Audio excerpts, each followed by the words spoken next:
Where the adage originated is anyone's guess, but artistic geniuses ranging from Oscar Wilde to Pablo Picasso have uttered variations of it. The gist is that the great ones take what's out there and instead of just reproducing a cheap copy, they remake it and repurpose it in their own way to create high art. John Williams has spent a career doing it with movie music, and Quentin Tarantino does it here in Pulp Fiction, the movie that made him a Hollywood force. He clearly takes things that began in other works and in other people's lives, and he uses his immense talent to make them his own. The most notable example of this is arguably the most suspenseful and harrowing scene in the 1994 film that earned Tarantino an Academy Award for Best Original Screenplay, along with writing partner Roger Avary. Uma Thurman has overdosed on heroin, and John Travolta has driven her to the house of his drug dealer in utter desperation. As Thurman lies unconscious, Travolta and Eric Stoltz talk about injecting a shot of adrenaline directly into her heart.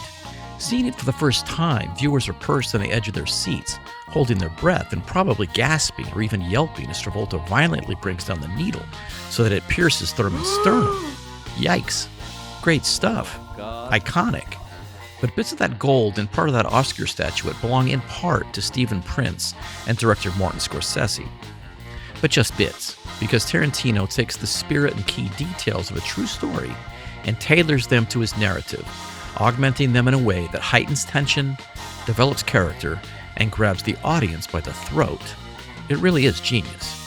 Tarantino, like Scorsese, is a film junkie who sees everything he can get his hands on. This includes American Boy, a profile of Stephen Prince, a 55-minute documentary by Scorsese from 1978. In it, Scorsese interviews Prince, who filled various roles for him in the drug-fueled decade that nearly cost both men their lives. Prince, who is not a trained actor, nonetheless brilliantly portrayed a gun dealer from whom Travis Bickle buys a carload of weapons in 1976's Taxi Driver, perhaps Scorsese's magnum opus. Prince told stories, a lot of stories, so Scorsese pointed a camera at him and let him talk. One of the stories is about a woman who overdoses on drugs in the presence of her boyfriend and Prince. They need to rely upon a medical dictionary and an adrenaline shot. And this girl once OD'd on us, and she was out, man. And it was myself and her boyfriend. And he said, and her heartbeat was dropping down, and we got everything out, oxygen, and nothing was working. And he looked at me. He says, "Well, you're gonna have to give her an adrenaline shot." You can practically see the light bulb go off over Tarantino's head. But Tarantino doesn't just borrow it and copy it. He alters it, he tailors it, crafting it especially for these characters he's created.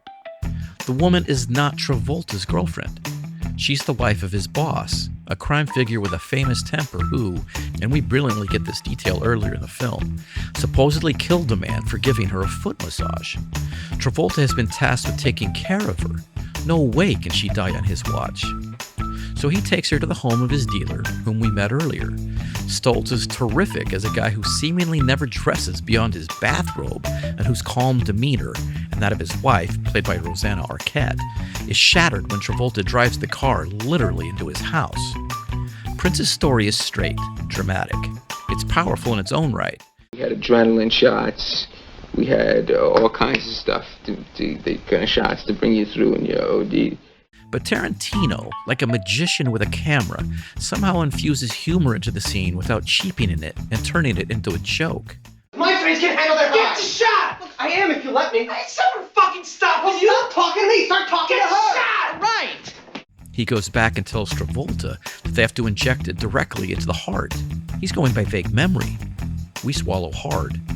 They end up using a Sharpie to mark where Travolta needs to drive the needle. X marks the spot. It's another detail taken from Prince's story. I got the medical dictionary out, looked it up, got a magic marker, made a magic marker where her heart was, measured down like 2 or 3 ribs. The idea of a horrifically long needle being driven through a breastplate and into the heart is the stuff of nightmares. So Tarantino again allows us to laugh so that we ease off the accelerator just the slightest bit, so we can round the narrative curve by giving us 2 comic moments, the first coming when they debate who must give her the shot. I ain't giving her the shot. I never done this Yeah, before. I ain't never done it before either, all right? I ain't starting now. Look, you brought her here, and that means that you're gonna give her the shot. The day that I bring an ODM bitch to your house, then I give her the shot. It's another echo of Prince's story. I said, you give it to me. He says, I can't. It's like a doctor working under someone in his own family. I said, that's bullshit. You've known her 2 days. What the fuck is that? You know, and he said, no, I can't do it. The final laugh comes with Stoltz's description of what must be done and Travolta's interpretation of it.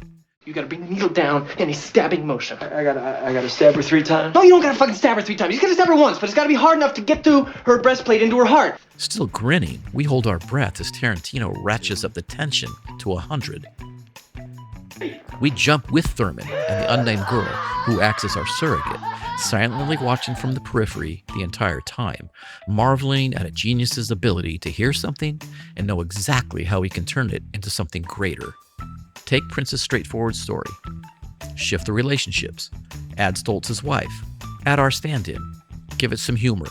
Draw out the tension. Take a recipe, tweak it, add to it, make it more complex, and turn it into a gourmet meal. That was fucking trippy. Trippy indeed.